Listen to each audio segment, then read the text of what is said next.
A state of shock is not just what happens to us when something bad happens. It's what happens to us when we lose our narrative, when we lose our story, when we become disoriented. What keeps us oriented and alert and out of shock is our history. So a period of crisis like the one we're in is a very good time to think about history, to think about continuities, to think about roots. It's a good time to place ourselves in the longer human story of struggle.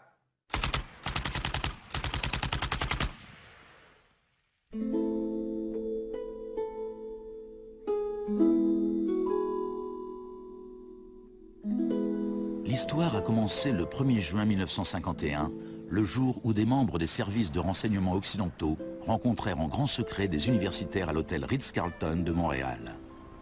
Cette réunion allait lancer un programme de recherche sur la privation sensorielle à l'université McGill, programme financé par l'armée. Sensory deprivation really is a way of producing extreme monotony. It causes loss of critical capacity. The thinking is less clear. The subject complains that he can't even daydream. And when you have college students that can't daydream, they're in a bad way. I began to think while we were doing our experiments that it's possible that something that involves physical discomfort or even pain might be more tolerable than simply the deprivation conditions that we studied. Ebb décida de cesser de travailler sur le programme. But I had no idea when I suggested that what a vicious weapon, potentially vicious weapon, this could be. These are the days and hours are the occasions. Mais les expériences se poursuivirent sous la direction du chef du département psychiatrie, l'ambitieux docteur Ewen Cameron. What he did was much more than what we had done. We did our work strictly with the understanding that the subject could get up and walk out at any point he wished to, and some of them did. Les patients de Cameron n'eurent pas cette chance. L'Institut Allen, qui abritait les services de Cameron, devint une prison macabre, où le psychiatre se livrait à d'étranges expériences sur ses patients. Cameron voulait déstructurer ou nettoyer l'esprit de ses patients, de façon à pouvoir les reconstruire à partir de zéro. Janine Huard était une jeune mère de 4 enfants et elle souffrait de dépression postnatale. I used to shiver when they told me about you're going to get a shock treatment tomorrow. I used to shiver. I was so scared of it.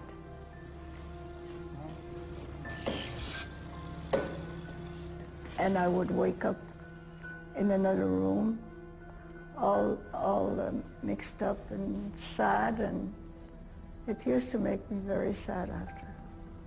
You're just like a zombie walking around. Cameron combinait électrochoc, cure de sommeil et messages enregistrés passés en boucle. It says, Janine, Janine, you are running away from your responsibility. You don't want to take care of your husband and children. All the time, the same thing. It sounds like you were being interrogated. Yes, interrogation, but for what purpose? Il ne fallut pas longtemps à la CIA pour mettre en pratique les expériences de Cameron. De nombreuses techniques du docteur figurent dans le Kubark, le manuel d'interrogatoire de l'agence. Les phrases suivantes en sont tirées. It's a fundamental hypothesis of this handbook that these techniques are in essence methods of inducing regression of the personality. There is an interval, which may be extremely brief, of suspended animation, a kind of psychological shock or paralysis. Experienced interrogators recognize this effect when it appears, and know that at this moment the source is far more open to suggestion, far likelier to comply than he was just before he experienced the shock.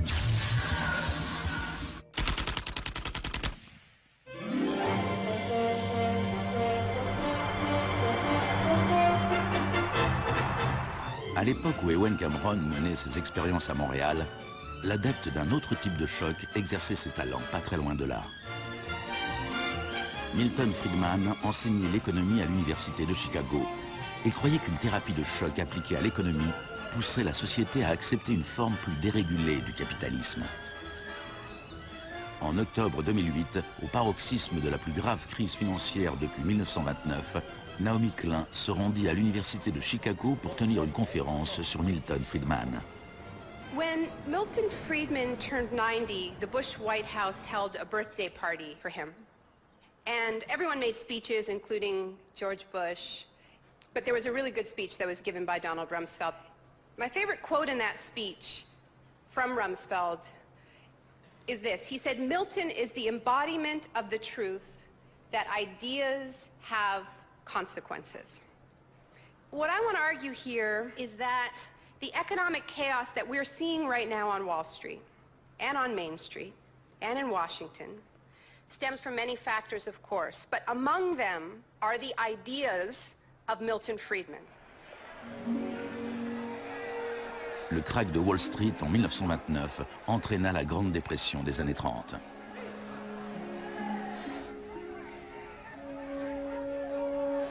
Au cœur de la thèse de Friedman, il y a son opposition au New Deal que le président Franklin Roosevelt décrivit dans son discours d'investiture.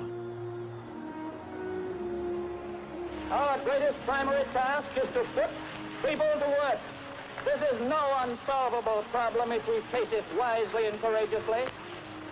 Let me assert my firm belief that the only thing we have to fear is fear itself. Influencé par les idées de John Keynes, Roosevelt lança un vaste programme d'emploi dans les services publics afin de résorber le chômage. Today, depression is a fading memory. Millions of men and women have found employment, and with it confidence and hope. Ce ne fut pas si simple. La dépression dura jusqu'à la Seconde Guerre mondiale, mais après la guerre, le plan Marshall répandit en Europe le modèle keynésien de régulation et d'intervention de l'État.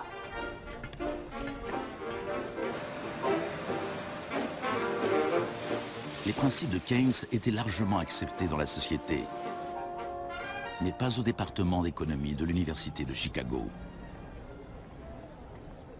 Milton Friedman from this university waged a war against the New Deal. Friedman était membre d'un petit groupe appelé la Société du Mont Pèlerin, dirigé par l'économiste autrichien Friedrich von Hayek. Ses membres affirmaient que si l'État cessait de fournir des services et cessait de réguler les marchés, l'économie se corrigerait d'elle-même. Dans les années 50, personne ne les prenait au sérieux. Mais ces 30 dernières années, leurs idées sont devenues la doctrine dominante en économie. The thesis of the shock doctrine is that we've been sold a fairy tale about how these radical policies have swept the globe. That they haven't swept the globe on the backs of freedom and democracy, but they have needed shocks, they have needed crises, they have needed states of emergencies. Milton Friedman understood the utility of crisis. Only a crisis, actual or perceived, produces real change. When that crisis occurs, the actions that are taken depend on the ideas that are lying around.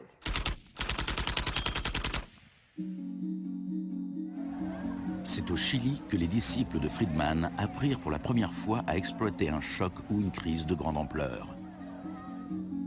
Usually the official storytellers of neoliberalism, the official publicists, don't even mention Chile. They start the story with Thatcher and Reagan because it's much more flattering that way. Dans les années 50 et 60, les politiques progressistes de développement mises en œuvre au Chili étaient un exemple pour tous leurs voisins. L'État investissait dans la santé, l'éducation et l'industrie. Les sociétés américaines commencèrent à s'inquiéter pour leurs investissements. La réaction du département d'État américain fut de financer les études des étudiants chiliens et sud-américains afin qu'ils puissent venir étudier l'économie de marché auprès de Milton Friedman. The University of Chicago had a joint arrangement with the Catholic University of Chile, under which a great many Chilean students came to the University of Chicago, were trained by us and received PhDs. Ces étudiants retournèrent au Chili pour y enseigner. Le département économie de l'Université catholique de Santiago devint une mini-école de Chicago. Arnold Harberger, l'économiste responsable du programme, se décrivait lui-même comme un missionnaire dévoué corps et âme. En 1970, le gouvernement d'unité populaire de Salvador Allende remporta les élections en présentant un programme de nationalisation de larges secteurs de l'économie. la compagnie de téléphone chilienne appartenait en majorité à une compagnie américaine, ITT, qui fut à la pointe du combat pour empêcher l'élection d'Allende. ITT avait le soutien de Richard Nixon à la Maison-Blanche. I was not there, but I can tell you what we now know to be a fact. He ordered the CIA to prevent Allende from assuming the presidency.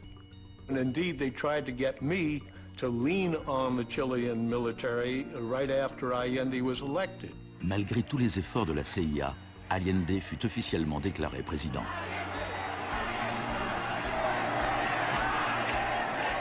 Richard Nixon donna l'ordre au directeur de la CIA de faire hurler l'économie. Señor Nixon es presidente de Estados Unidos y yo soy presidente de Chile. Yo no tendré un término despectivo contra el señor Nixon mientras el señor Nixon respete al presidente de Chile. On lança les préparatifs d'un coup d'État militaire. Les Chicago Boys chiliens élaborèrent un programme économique de 500 pages, la brique. Grâce à des fonds américains, on fit tout pour déstabiliser l'économie. Les chauffeurs routiers firent grève, paralysant l'ensemble des usines et des magasins. Il y eut une première tentative de coup d'État le 29 juin 1973. Et puis, le 11 septembre, l'armée commandée par le général Pinochet prit d'assaut le palais présidentiel.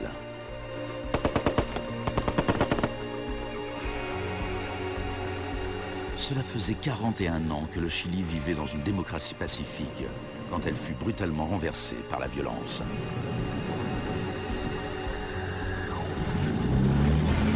Pinochet et ses partisans décrivirent ce putsch comme une guerre. Il en avait en effet tous les aspects. Ce fut le précurseur chilien de l'opération Choc et Terreur.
Fuerzas Armadas y de Orden, solo bajo la inspiración patriótica de sacar al país del caos que en forma aguda lo estaba precipitando el gobierno marxista de Salvador Allende. Les Chicago Boys remirent leur programme économique, la brique, à Pinochet.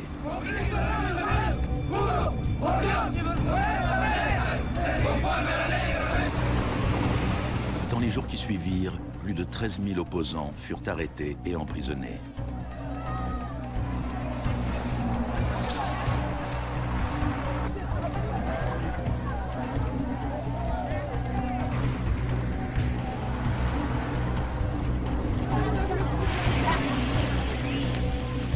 Des milliers de prisonniers furent enfermés dans le stade national. Beaucoup furent torturés. Dans le monde entier, on parlait du Chili. ¿Cuántas personas?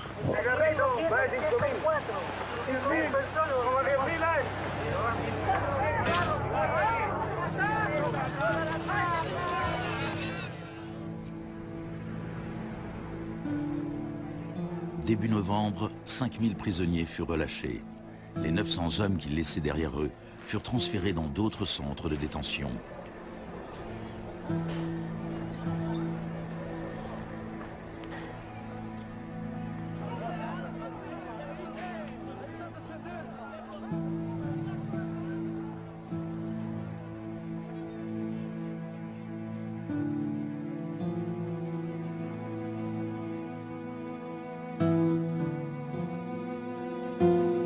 Moins d'un mois plus tard, la FIFA autorisait le Chili à disputer un match qualificatif pour la Coupe du Monde dans ce même stade. Leur adversaire, l'Union soviétique, refusa d'y jouer. Le Chili fut autorisé à marquer dans un but vide et put ainsi disputer la Coupe du Monde 1974.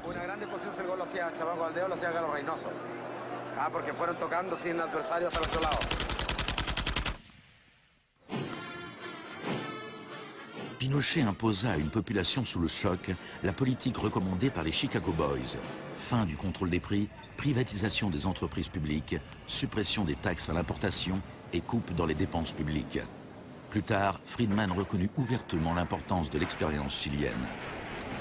Here was a first case in which you had a movement toward communism, which was replaced by a movement toward free markets. Ce fut un échec. Un an plus tard, l'inflation s'élevait à 375% par an. C'était la plus forte au monde. Alors, en mars 1975, Arnold Harberger et Milton Friedman s'envolèrent pour Santiago. He used a phrase that had never before been used in a real-world economic crisis. He called for shock treatment. He said that he was like a doctor that was going to help a country that was suffering an epidemic, and he was simply prescribing the medicine. Friedman écrivit que le général Pinochet était séduit par l'idée d'un traitement de choc, mais qu'il était clairement effrayé par le chômage provisoire qui pourrait en découler.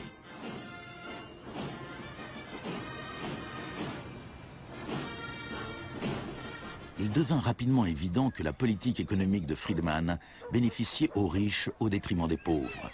On a calculé qu'une famille qui essayait de survivre avec un salaire moyen devait consacrer 74% de ses revenus à l'achat du pain. Les tickets de bus ou le lait étaient devenus un luxe. Pinochet supprima la distribution gratuite de lait à l'école, une mesure qui fit écho à la politique controversée d'une jeune ministre de l'Éducation en Grande-Bretagne, qui devint plus tard son amie.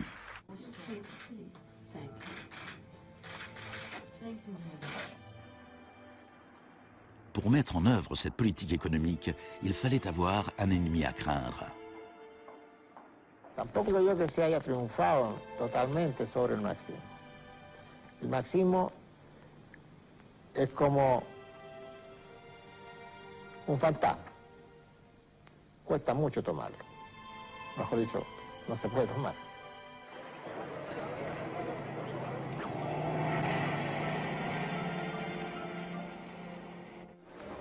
Friedman et Harberger soutenaient que l'économie de marché était inséparable de la liberté et de la démocratie.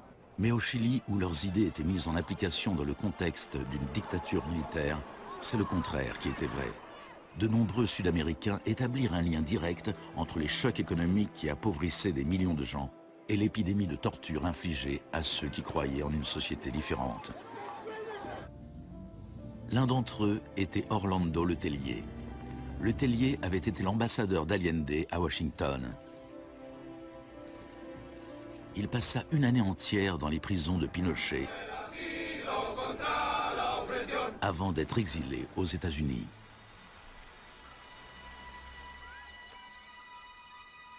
Voici ce qu'écrivait Letelier en 1976. Ce plan économique a dû être imposé par la force et dans le contexte chilien, cela ne pouvait être obtenu que par l'assassinat de milliers de personnes, l'établissement de camps de concentration dans tout le pays et la détention de plus de 100 000 personnes en 3 ans.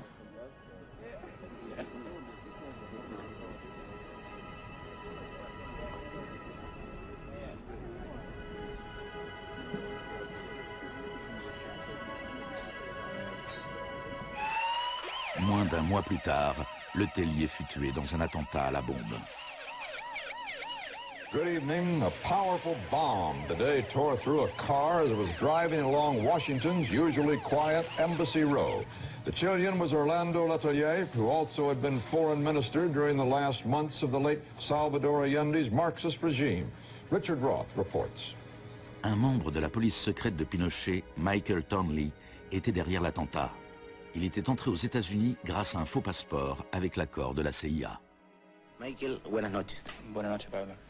La opinión del Poder Judicial chileno, ¿hay confianza en él? Mire, yo confío plenamente en la justicia chilena como patriota y luchador antimarxista y juntista por sobre todas las cosas. Malgré sa confiance, Thornley fut extradé aux États-Unis et condamné pour le meurtre de Letellier. Au Chili, la dictature militaire de Pinochet dura 17 ans. Et pourtant, Harberger refusait toujours de voir la réalité. You cannot have a repressive government for long within a genuinely free economic system. L'année même où Orlando Letellier fut assassiné, Milton Friedman reçut le prix Nobel d'économie. You know, you people have such a distorted idea of what went on. Let me tell you some facts. Number one, I was offered 2 honorary degrees by universities in Chile before I went down. I refused to take them because those universities were being supported in part by public funds, and I did not want to appear in any way to provide any support to the political system in Chile. I'm not a representative of Chile. I'm not an advisor to Chile. I have no commitments to the government of Chile.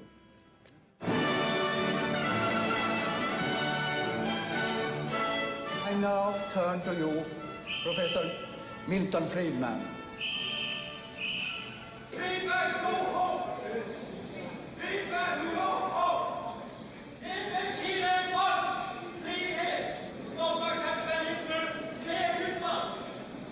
I am very sorry for this incident.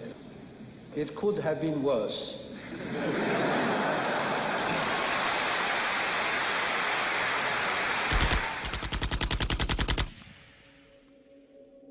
What I'm trying to do in the shock doctrine is tell an alternative history of how this savage stream of pure capitalism that we've been living, capitalism unrestrained, came to dominate the world. Le Chili n'était pas le seul pays d'Amérique latine qui suivait la politique préconisée par l'école de Chicago. Les disciples de Friedman tenaient des postes clés au Brésil et ils conseillaient le gouvernement uruguayen. Le 24 mars 1976, un putsch militaire renversa le gouvernement d'Isabel Perón en Argentine. Une junte de 3 généraux dirigée par le général Videla prit le contrôle du pays.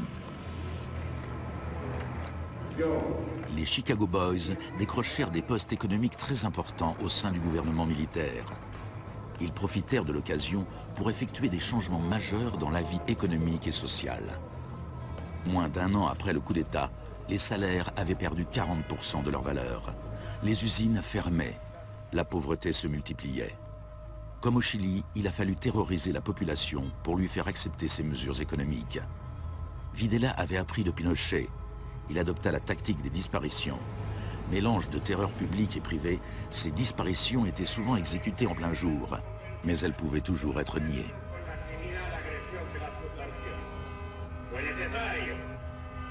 Cumplimiento de la misión que la nación le tiene asignada, articular la defensa de la sociedad argentina. Las reglas de esta guerra no convencional, que no buscamos ni provocamos, son distintas. De nombreuses techniques utilisées par les militaires chiliens et argentins leur avaient été enseignées à l'École des Amériques, dirigée par les États-Unis. Torture techniques taught, from rape to derobing to torture with pointed objects, breaking of extremities, poking eyes out, branding. In Latin America, there are various regimes which at the moment are abusing human rights. Political murder, torture, deportations, imprisonment without trial, using the techniques they may have learned in this establishment. You may be right. If you can say that the skills which we've taught here have been applied, I can't deny that. The use of torture of a known enemy soldier to gain some kind of military advantage, I think is justifiable and smart. To go beyond that, to use torture techniques merely to intimidate people is completely wrong, unethical and immoral.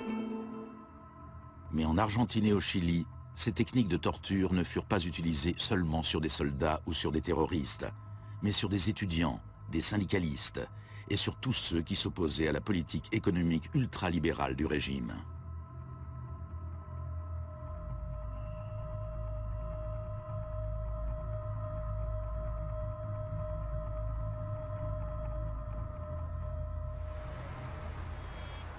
En 1978, la junte accueillit la Coupe du Monde en Argentine. La finale se joua dans un stade situé à 1 kilomètre à peine du plus grand centre de détention du pays, où des milliers de prisonniers étaient torturés. Decir que con los goles, con el grito de gol, se tapaba la voz de los secuestrados, los gritos de los secuestrados era una realidad. Organización extraordinaria, miles y miles de banderas, miles y miles de gargantas enronquecidas, 25 millones de argentinos que tienen un solo color, el celeste y blanco. El fútbol ha hecho el milagro del país, de este maíz maravilloso que nos siguen atacando a aquellos que... Et l'Argentine poussa le régime de la terreur encore plus loin que le Chili. Parmi les disparus se trouvaient des centaines de femmes enceintes. On les laissa accoucher avant de les exécuter. De todas aquellas mujeres que estaban embarazadas, les permitieron tener a sus hijos para una vez que nacieran, sacárselos. Y eso sucedió con 500. Yo soy uno de esos 500. Ces enfants, qui pour beaucoup d'entre eux furent élevés par des familles liées à l'armée, rappelaient clairement le projet de la junte qui visait à reconstruire la société tout entière.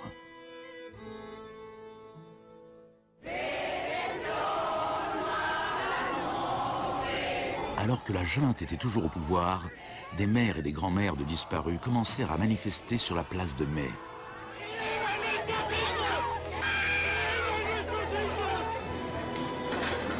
Elles se firent détectives et se lancèrent à la recherche des enfants disparus. Après l'effondrement de la junte, certains enfants furent retrouvés et rendus à leur famille. Parfois, on trouvait leurs restes. La plupart du temps, on ne retrouvait rien.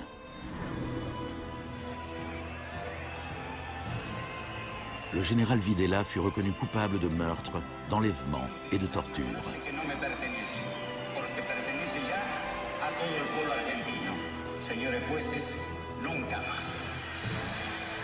Il fut condamné à la prison à perpétuité.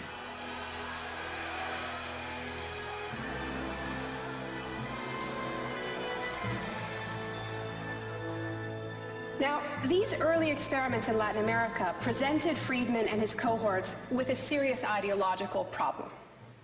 Friedman had promised that these policies would not just make the elites richer, but that they would create the freest possible societies, that this was a war against tyranny, that capitalism and freedom went hand in hand. Yet here we see that in the 70s, the only countries putting these ideas into practice were military dictatorships.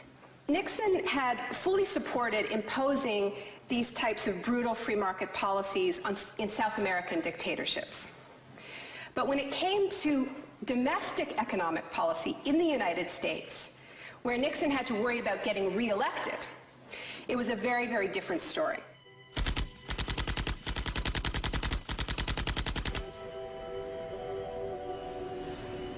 Friedman entretenait d'excellentes relations avec Nixon.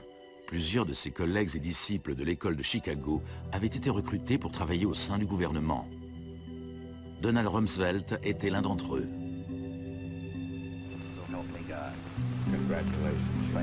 Mais en 1971, en plein marasme économique, Nixon tourna le dos aux idées de Friedman et imposa une politique de contrôle des salaires et des prix. Rumsfeld fut chargé de l'appliquer. I have for long been opposed to the wage and price control. I believe it involves government intervention with the freedom of individuals. I think it's intolerable. Cette politique keynésienne fut un succès et Nixon fut réélu pour un second mandat à une écrasante majorité. C'était un camouflet pour Friedman. Puis, en 1979, Margaret Thatcher fut élue Premier ministre du Royaume-Uni. Son gourou intellectuel était l'ancien mentor de Milton Friedman, Friedrich von Hayek. Et à peine un an plus tard, Ronald Reagan était élu président des États-Unis.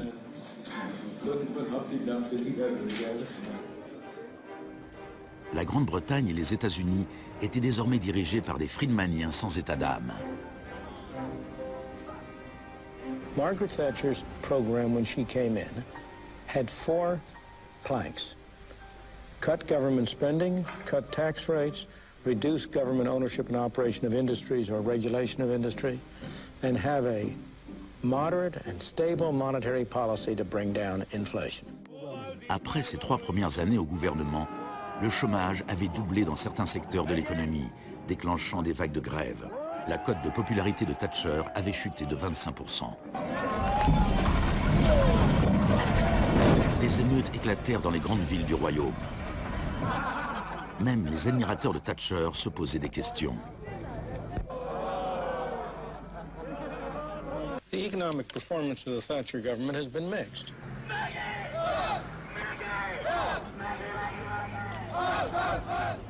To those waiting with bated breath for that favorite media catchphrase, the U-turn, I have only one thing to say. U-turn if you want to. The ladies not for turning.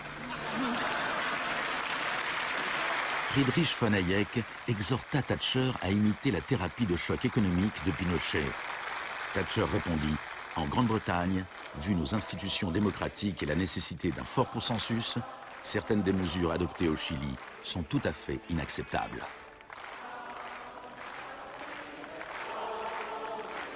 Thatcher's profound unpopularity seemed to be proving once again that free market fundamentalism was simply too unpopular, too directly harmful to too many people to survive in a democratic state where governing requires getting the consent of the governed, unlike a military dictatorship. What pulled Thatcher back from the abyss and ultimately saved the project was a crisis. Indeed, it was the ultimate crisis. It was a war. We are here because for the first time for many years, British sovereign territory has been invaded by a foreign power. The government has now decided that a large task force will sail as soon as all preparations are complete. HMS Invincible will be in the lead. La plupart des Britanniques n'avaient jamais entendu parler des îles Malouines. Mais quand l'Argentine envahit ce petit archipel perdu à des milliers de kilomètres dans l'Atlantique Sud, Thatcher sauta sur l'occasion et justifia son surnom de Dame de Fer. Gentlemen, I've just heard that the white flag is flying over Stanley. La guerre fut terminée en moins de 3 mois. Quand les troupes revinrent en Grande-Bretagne, une vague de célébrations patriotiques déferla sur le pays.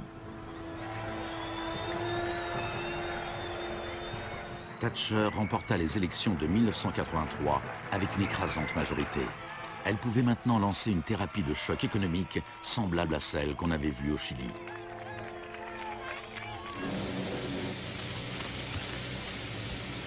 L'Union nationale des mineurs était alors le plus puissant syndicat britannique. Quand l'Office national du charbon décida de fermer des puits, les mineurs ripostèrent par la grève. Parts of central London are brought to a halt as thousands of miners and sympathizers march through the city in support of the miners' strike. It's Britain's longest and most bitter since 1926, and the most expensive ever. La grève dura presque 1 an. Thatcher utilisa tous les moyens à sa disposition pour en finir avec le syndicat.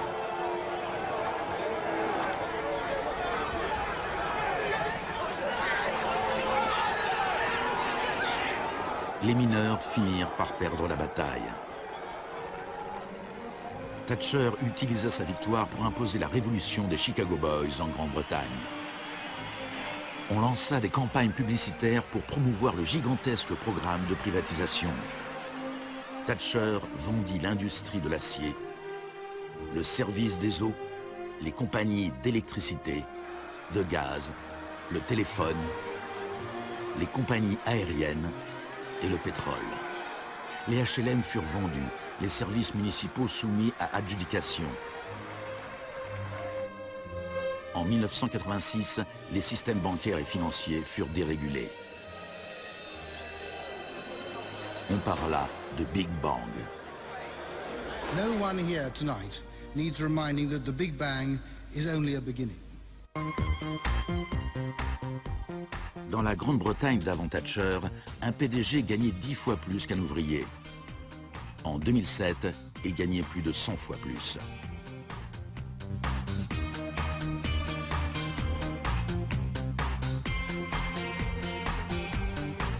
Aux États-Unis avant Reagan, un PDG gagnait 43 fois plus qu'un salarié moyen. En 2005, il gagnait plus de 400 fois plus que ce même salarié. Friedman reconnut ouvertement l'importance de Thatcher et Reagan dans la propagation des idées de l'école de Chicago à travers le monde. The coincidence of Thatcher and Reagan having been in office at the same time was enormously important for the public acceptance worldwide of a different approach to economic and monetary policy.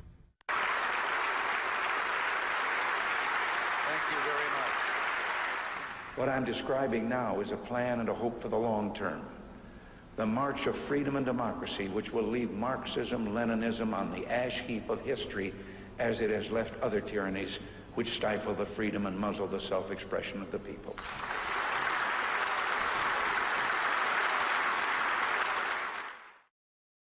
Now, we all know the fairy tale about the fall of communism, that the West under Reagan and Thatcher looked so prosperous to the people of the former communist bloc that they themselves demanded radical free market policies. Now, this really is a fairy tale.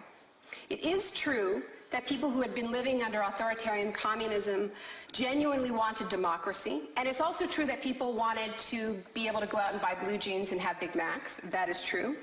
But that does not mean that they wanted the kind of Wild West capitalism of oligarchs gone mad and no social protections that so many Eastern Bloc countries actually ended up with and suffer under to this day. Thatcher, qui avait fait tout ce qu'elle pouvait pour briser la puissance des syndicats en Grande-Bretagne, se rendit en Pologne en 1988 pour afficher son soutien au syndicat ouvrier Solidarność.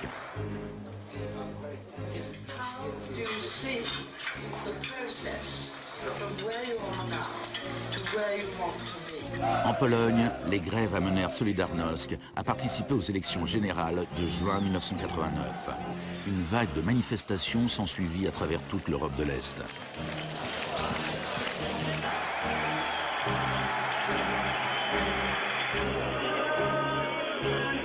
Par le passé, l'Union soviétique avait écrasé par la force tout mouvement démocratique.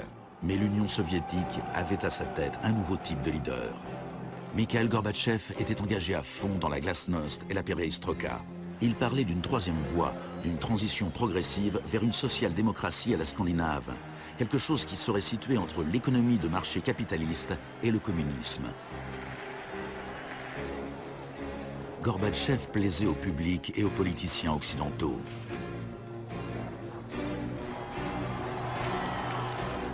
He's a bold, a determined and courageous leader.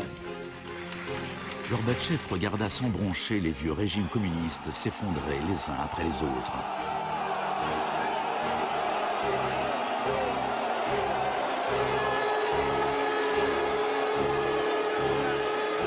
À la fin de l'année, le plus célèbre symbole de la division de l'Europe s'écroulait.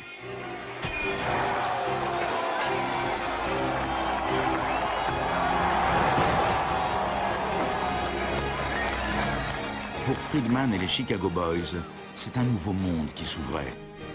En Union soviétique, Gorbatchev espérait pouvoir réformer l'économie en douceur.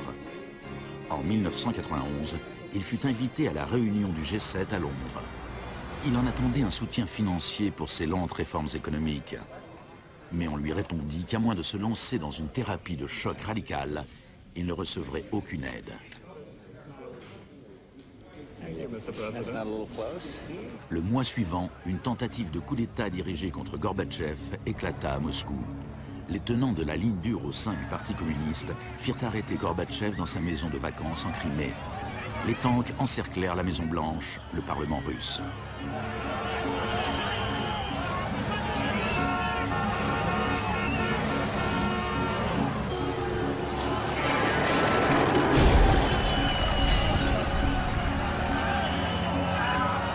chaos of street clashes,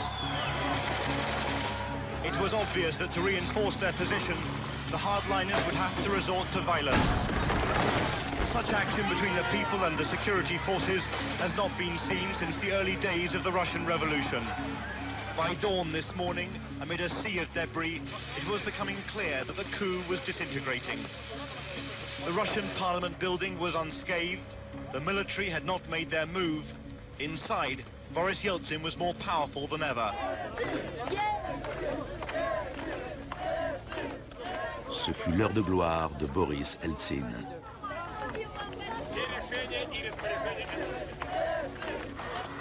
Gorbatchev fut libéré et revint à Moscou, mais son pouvoir était très affaibli.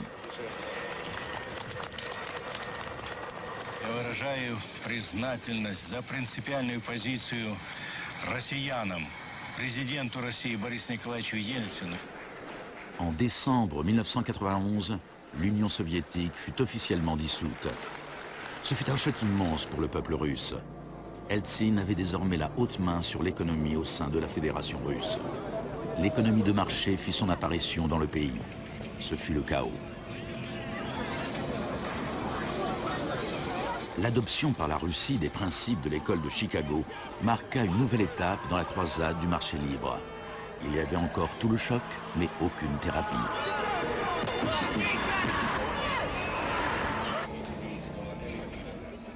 On vantait l'émergence d'un capitalisme populaire, mais dans les faits, seule une petite poignée d'affairistes amassait des fortunes considérables.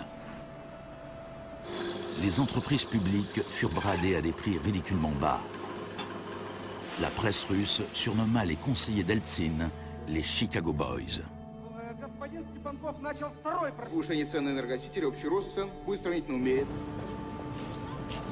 La thérapie de choc appliquée par Eltsine fut telle qu'en 1992, la consommation moyenne avait chuté de 40% en un an.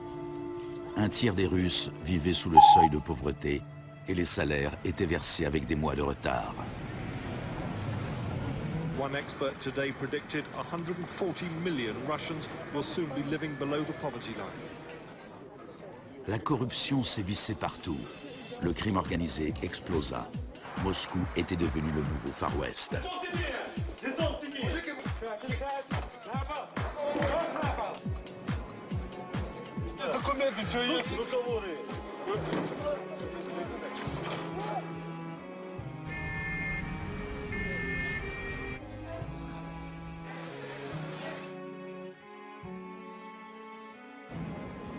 La majorité des Russes était contre les changements radicaux préconisés par les Chicago Boys. En mars 1993, le Parlement prit une décision cruciale. Il abrogea les pouvoirs spéciaux qu'il avait accordés à Eltsine. Eltsine décréta l'état d'urgence. Mais la Cour constitutionnelle déclara sa décision illégale.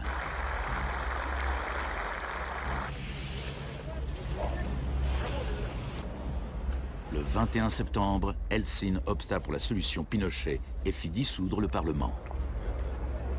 Сегодняшнего дня прерывается осуществление законодательной, распорядительной и контрольной функций съезда народных депутатов. L'Occident pesa de tout son poids du côté d'Eltsine.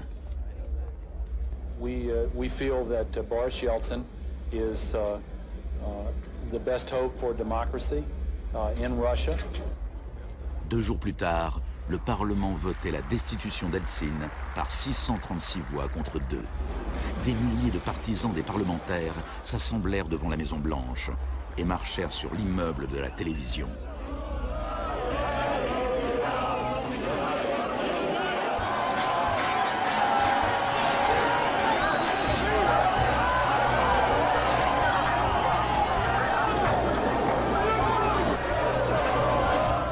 Les partisans du Parlement semblaient l'emporter.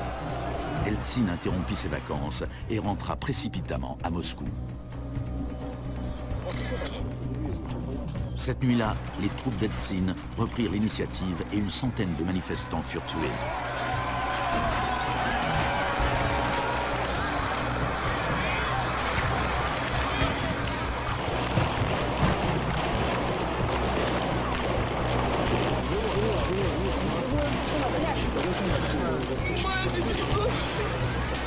Le 4 octobre, Eltsine donna l'ordre à ses troupes d'attaquer la Maison-Blanche, faisant pilonner le bâtiment même qu'il avait défendu 2 ans plus tôt.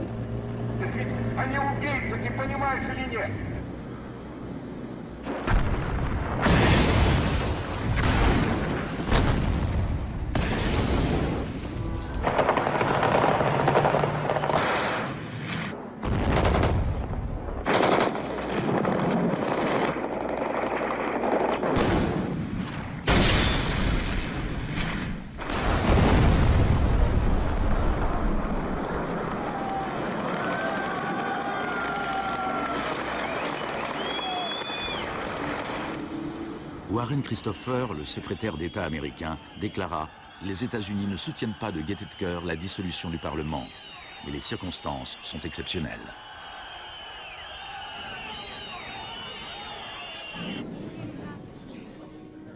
Eltsine avait désormais le pouvoir absolu et suivant les conseils de ses Chicago Boys, il développa un capitalisme des copains.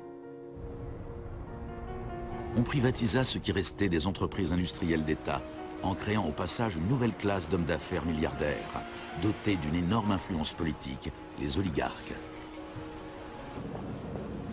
En 1998, 80% des fermes russes étaient en faillite et 70 000 usines d'État avaient fermé. En 8 ans, le nombre de Russes vivant dans la pauvreté avait augmenté de 72 millions. Et pendant ce temps, Moscou était devenue la ville où l'on trouvait le plus de milliardaires au monde.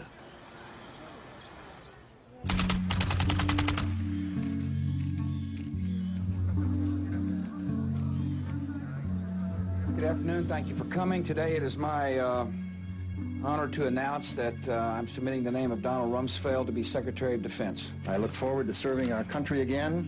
Rumsfeld avait déjà été secrétaire d'État à la Défense sous Gerald Ford, quand l'ennemi que l'on était censé craindre s'appelait l'Union soviétique. I'm not saying with certainty that the Russians are coming. I'm saying the trends are here. I'm not saying the Russians are 10 feet tall. I'm saying they used to be 5'3". They're now 5'9.5", and they're growing.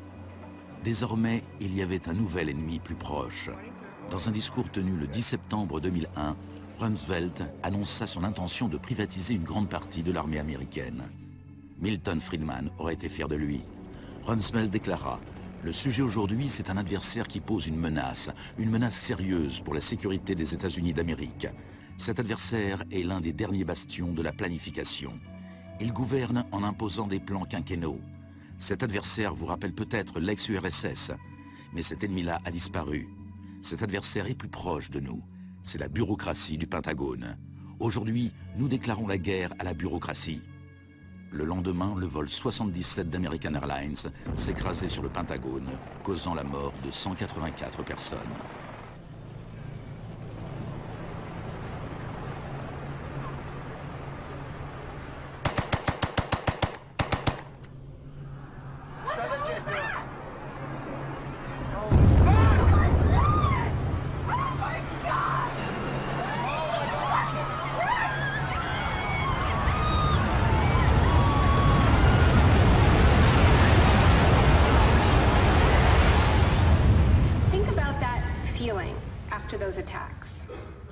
Who are these people?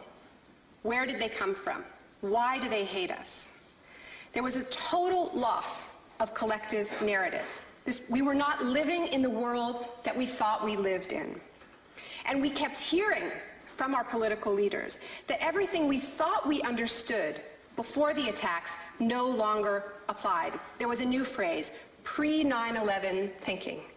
And what happened in that moment is that suddenly news stories sort of magically appeared. That we were in a clash of civilizations. That's the world that we suddenly lived in. That there was an axis of evil, and that we were fighting a war against terror. Cette guerre abstraite et ingagnable a eu d'énormes retombées économiques. Avant 2001, la sécurité intérieure n'avait rien d'une industrie. Aujourd'hui, elle brasse plus d'argent que toute l'industrie du cinéma et de la musique. Entre le 11 septembre 2001 et l'année 2006, le département de la sécurité intérieure a offert 130 milliards de dollars de contrats aux entreprises privées. C'est le complexe du capitalisme du désastre, une nouvelle économie bâtie sur la peur. This will be a monumental struggle of good versus evil. The best defense against terror is a global offensive against terror, wherever it might be found. La première phase de cette guerre fut le bombardement de l'Afghanistan.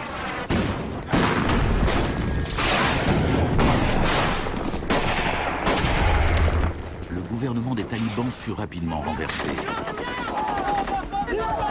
La gestion de l'après-guerre fut plus compliquée. Our fight against terrorism began in Afghanistan, but it will not end there. We're primarily looking at detainees that we can use.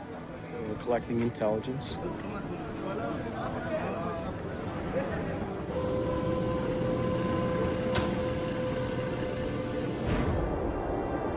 C'est à Guantanamo que pour la première fois, les techniques du manuel de Kubark furent explicitement et publiquement utilisées par les forces américaines avec l'approbation officielle de la Maison-Blanche. Les images furent diffusées sur les télés du monde entier. Isolation, both physical and psychological, must be maintained from the moment of apprehension. The capacity for resistance is diminished by disorientation. Prisoners should maintain silence at all times. They should never be allowed to speak to each other. Parmi ces prisonniers, il y avait Asif Iqbal, Rouhal Ahmed et Shafiq Rasool de Timpton en Angleterre. Ils furent détenus plus de 2 ans à Guantanamo avant d'être relâchés sans qu'aucune charge ne soit retenue contre eux. Mentally, yeah, you couldn't speak to nobody, you couldn't do nothing, you couldn't stand up. And just sitting there, you'd be in your thoughts all the time thinking, what the hell's going on, where the hell am I? And we're going to be staying here for the rest of our lives, and we're going to be going back home. Will we ever see our family again? Sur les 779 prisonniers qui ont été détenus à Guantanamo, seulement 3 ont été reconnus coupables d'un crime.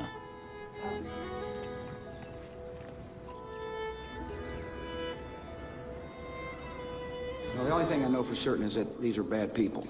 It was a message to the whole world, and the message was clear. It was, this is what happens to you if you get in our way. The war on terror is not about one man, and it is not about one country. De nombreuses raisons furent avancées pour justifier l'invasion de l'Irak.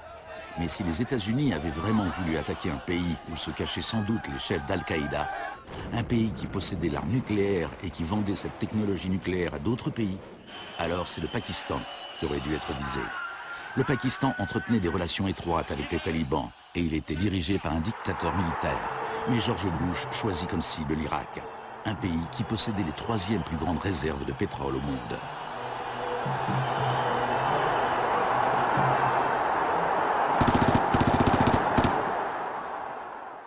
Now, about the Defense Department's war plan. It is not like that for the Gulf War. It's more along the lines of the Panama invasion of 1989.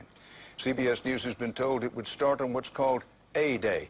A as in airstrikes. Airstrikes so devastating, they would leave Saddam's soldiers unable or unwilling to fight.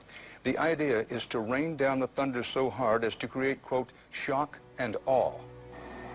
If the Pentagon sticks to its current war plan, one day in March, the Air Force and Navy will launch between 300 and 400 cruise missiles at targets in Iraq. More than were launched during the entire 40 days of the first Gulf War. The sheer size of this has never been seen before, never been contemplated before. Harlan Ullman is one of the authors of the shock and awe concept, which relies on large numbers of precision-guided weapons. So that you have this simultaneous effect, rather like the nuclear weapons at Hiroshima, not taking days or weeks, but in minutes.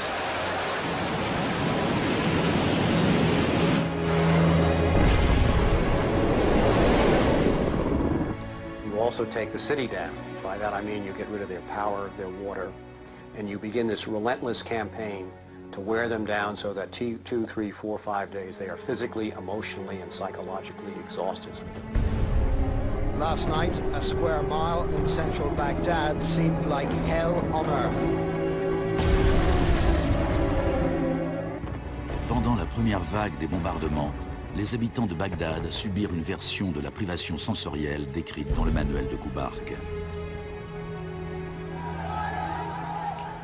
Dans le chaos qui suivit le renversement de Saddam Hussein, les États-Unis ne firent pas grand-chose pour faire cesser le pillage. Certains responsables américains pensaient même que cela leur facilitait le travail pour démanteler l'État irakien. John Agresto, chargé de la reconstruction des universités, déclara qu'il voyait le pillage des écoles comme une bonne occasion de tout reprendre à zéro. En réalité, avant les sanctions, l'Irak avait le meilleur système éducatif de la région. 89% des Irakiens étaient alphabétisés. Par comparaison au Nouveau-Mexique d'où venait John Agresto, 46% de la population était techniquement illettrée. In Iraq, you had three distinct forms of shock that were all working together and reinforcing each other. You had the shock of the war, which was immediately followed by economic shock therapy imposed under Paul Bremer. And as resistance to that economic transformation, that very rapid economic shock grew, you had the shock of enforcement, including torture. Three different kinds of shock.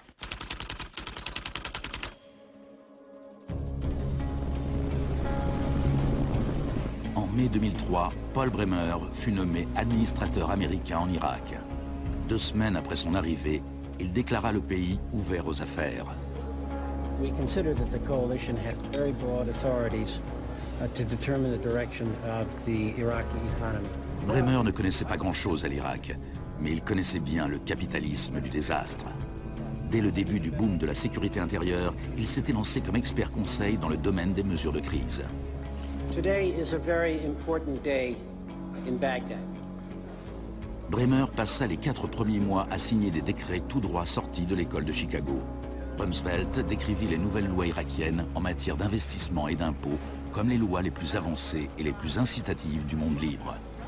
L'une des premières décisions de Bremer fut de licencier 500 000 fonctionnaires. Ce fut présenté comme une mesure de débahatification, mais le démantèlement de l'État était aussi une mesure typiquement friedmanienne. On promit des aides pour la reconstruction. Our investment in the future of Afghanistan and Iraq is the greatest commitment of its kind since the Marshall Plan. Mais dans la réalité, les choses furent tout à fait différentes. Le plan Marshall avait pour objectif de relancer l'industrie européenne, alors que l'argent de l'aide américaine en Irak est allé dans les poches des compagnies américaines. Quand du travail provenait jusqu'aux Irakiens, c'était tout au bout d'une chaîne de sous-traitants. Creative Associates reçut plus de 100 millions de dollars pour rédiger des programmes éducatifs et imprimer les nouveaux manuels scolaires. La société de conseil en management et technologie Bearing Point reçut 240 millions de dollars pour élaborer un modèle économique basé sur le marché applicable à l'Irak. La société RTI, basée en Caroline du Nord, toucha 466 millions de dollars pour ses conseils afin d'introduire la démocratie en Irak. Et Halliburton reçut 20 milliards de dollars pour ses frais, en plus de ses contrats irakiens. Parsons reçut 186 millions de dollars pour construire 142 cliniques. On en construisit seulement 6. La fourniture d'eau et d'électricité ne s'améliorera pratiquement pas malgré les milliards dépensés pendant les 4 premières années. We're going to succeed here, and when we succeed here, we will have done something important, not just for 25 million Iraqis. We will have done something that serves Western interests in this whole region. Même la nouvelle monnaie irakienne était imprimée à l'étranger. Let me show you an example of these notes.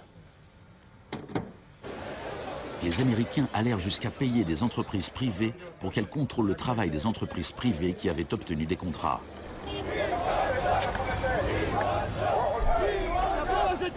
I was in Baghdad in 2004, and this is the period when bombs started to go off regularly in Baghdad. In fact, the night that I arrived, a bomb went off very near our hotel.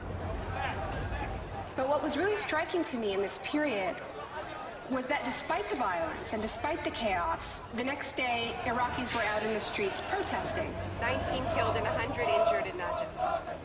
And what they were demanding at this time was elections, the right to actually have a say in what the post-Saddam era would look like. Now, in the early days of the occupation, the protests were peaceful, but as time went on, and the protests didn't have an effect, more and more Iraqis joined the armed resistance.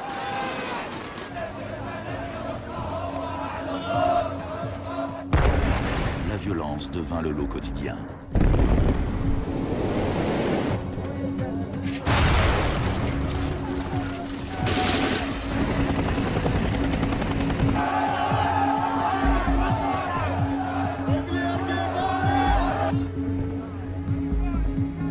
Comme en Amérique du Sud 30 ans auparavant, les corps étaient souvent jetés au bord des routes afin d'intimider les opposants. Voilà les disparus d'Irak.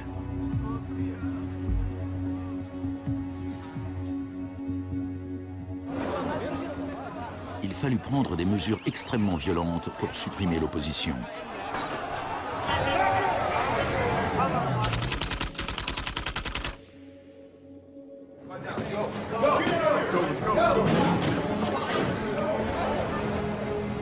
Pendant les 3 premières années et demie d'occupation, 61 500 Irakiens furent arrêtés.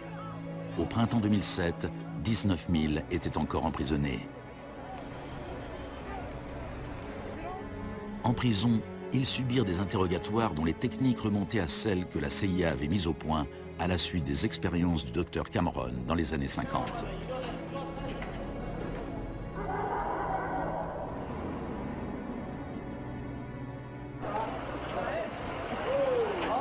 Selon la Croix-Rouge, les autorités militaires américaines reconnurent qu'entre 70 et 90% des arrestations en Irak étaient arbitraires.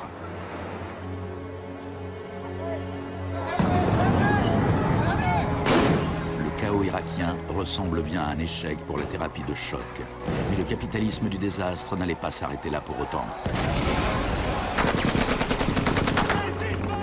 Le désastre lui-même présentait une bonne occasion de s'enrichir.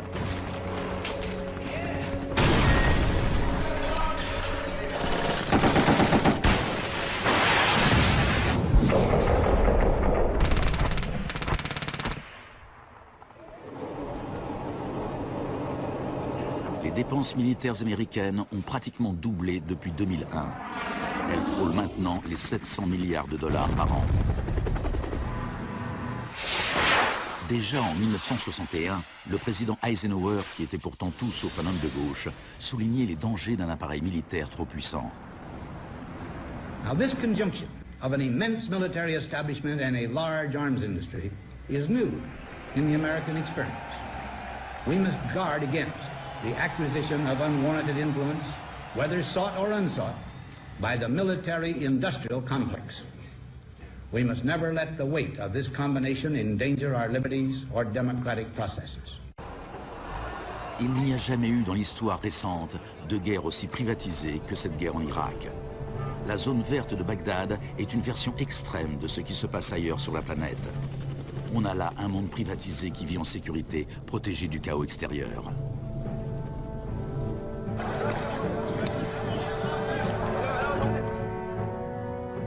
En 1991, pendant la première guerre du Golfe, pour 100 soldats réguliers, on trouvait un contractuel privé. En 2003, au début de la guerre en Irak, pour 100 soldats, on comptait 10 contractuels. En 2006, pour 100 soldats, il y avait 33 contractuels. Un an plus tard, pour 100 soldats, il y en avait 70. En juillet 2007, il y avait plus de contractuels en Irak que de soldats réguliers. On était bien au-delà de ce que Milton Friedman lui-même aurait osé rêver. The only things I would not denationalize are the armed forces, the courts, and some of your roads and highways.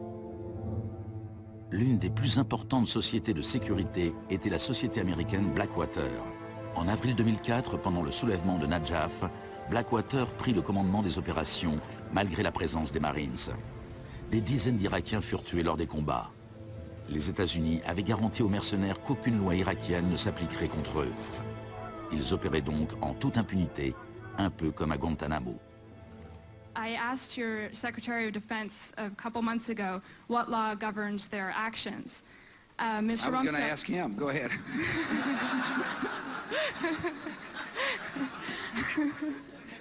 Help. Well, I was hoping... De même que la thérapie de choc de Cameron laissait ses patients perdus et brisés, les multiples chocs infligés à l'Irak ont réduit le pays à un violent chaos sectaire, sans foi ni loi.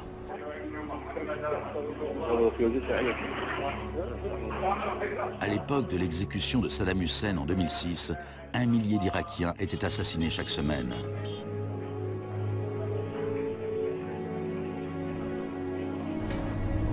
En avril 2007, le Haut Commissariat des Nations Unies pour les réfugiés estimait à 4 millions le nombre de personnes qui avaient dû quitter leur maison. Des centaines de milliers d'Irakiens étaient morts. I think the historians will write very clearly that we did a great and noble thing here.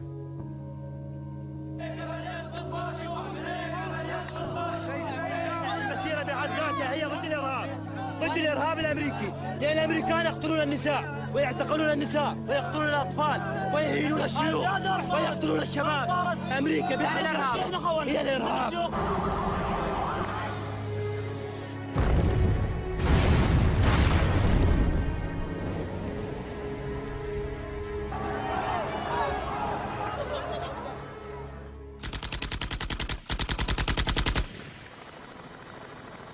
Quand l'ouragan Katrina frappa la Nouvelle-Orléans en août 2005, le monde découvrit avec stupéfaction une sorte d'apartheid du désastre.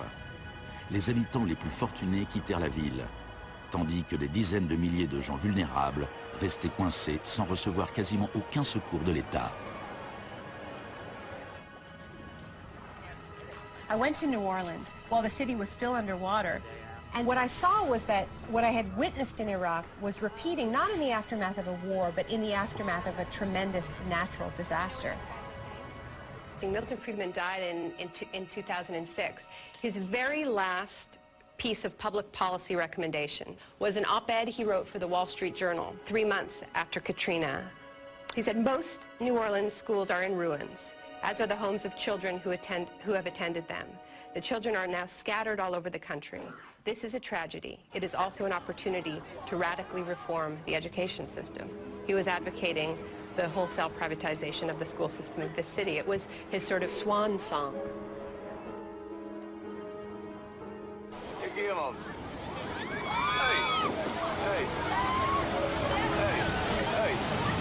I'd witnessed a similar process in Sri Lanka in the aftermath of the 2004 tsunami. People who lived on the beaches for generations were prevented from returning so that the land could be privatized and sold off to luxury hotels.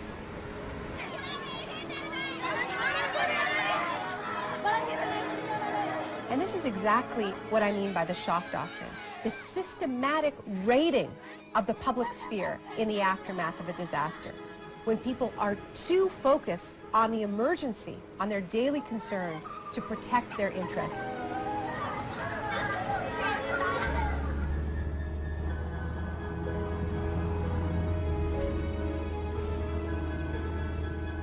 Le premier acte de résistance consisterait peut-être à refuser qu'on efface notre mémoire collective.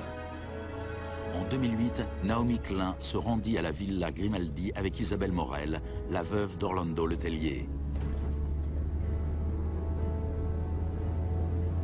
La Villa Grimaldi est un témoignage de la barbarie du régime de Pinochet et de sa défaite finale. Villa Grimaldi fue el principal centro de tortura mientras se buscaba implementar la política de shock económico. Esta es la que tú señalas en el libro como las casas de uno por uno donde estaban los detenidos en Villa Grimaldi. It's not that I loved Pinochet, but I think that he was our teacher in many things. We learned about evil.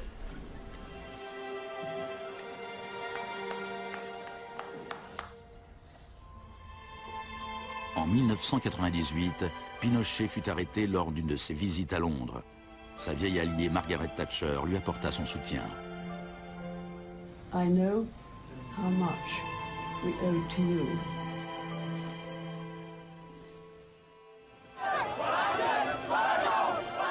Il a fallu 30 ans pour que l'expérience économique inaugurée par Pinochet se fraye un chemin de l'autre côté du globe, jusqu'en Irak. Mais les similitudes entre passé et présent sont saisissantes.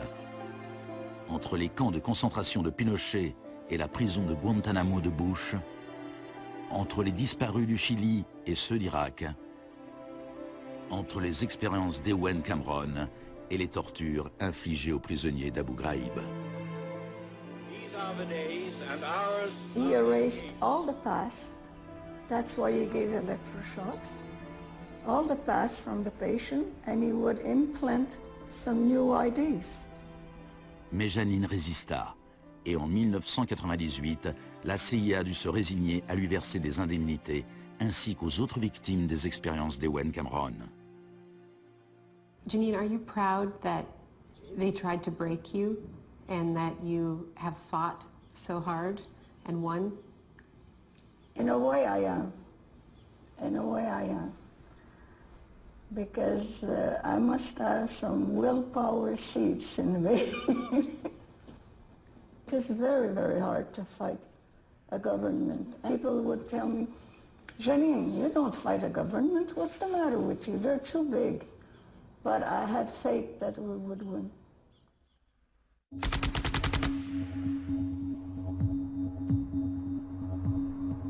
Par nature, les marchés dérégulés sont volatiles. On laisse enfler des bulles financières qui inévitablement explosent. Depuis la dérégulation et le Big Bang des années 80, il y a eu plusieurs krachs boursiers. En 1987, il y eut le lundi noir. Les marchés dégringolèrent. Ce fut la plus forte chute de l'histoire du marché financier sur une seule journée.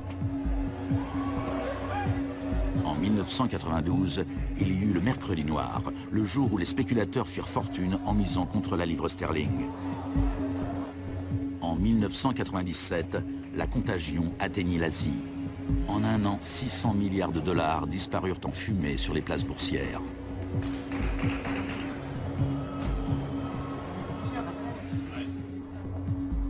Et finalement, en septembre 2008, les marchés financiers implosèrent. The market is not functioning properly.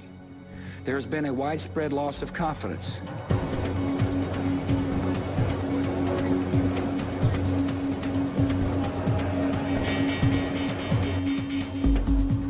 Le 14 septembre, Lehman Brothers se déclara officiellement en faillite. Et pourtant, une semaine plus tard, on apprenait que ces traders de New York allaient se partager 2,5 milliards de dollars de bonus. On estime que les firmes de Wall Street ont versé 18,4 milliards de dollars de bonus l'an dernier, l'année du krach. Despite the torrent of populist rhetoric about taking on the fat cats and standing up for the little guy and saving Main Street, not Wall Street, we are witnessing a transfer of wealth of unfathomable size. It is a transfer of wealth from public hands, from the hands of government, collected from regular people in the form of taxes, into the hands of the wealthiest corporations and individuals in the world. Needless to say, the very individuals and corporations that created this crisis. We are in the midst of a once-in-a-century credit tsunami. I found a flaw. I don't know how significant or permanent it is, but I've been very distressed by that fact. Aux États-Unis, c'est la crise financière qui a assuré la victoire d'Obama. Les Américains voulaient changer de cap. Hello, Chicago!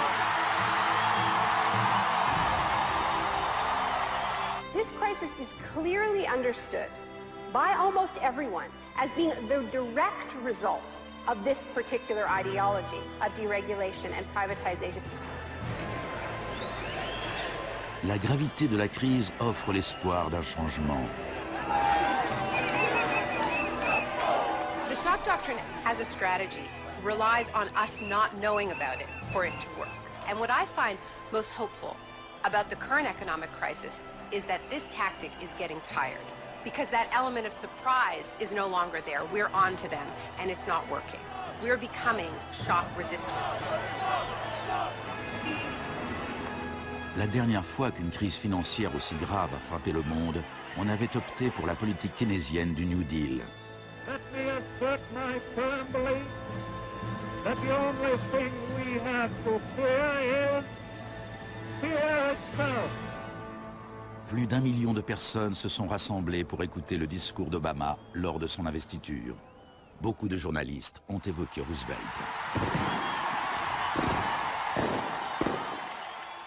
Now, there's been a lot of talk recently about comparing Obama to Franklin Delano Roosevelt.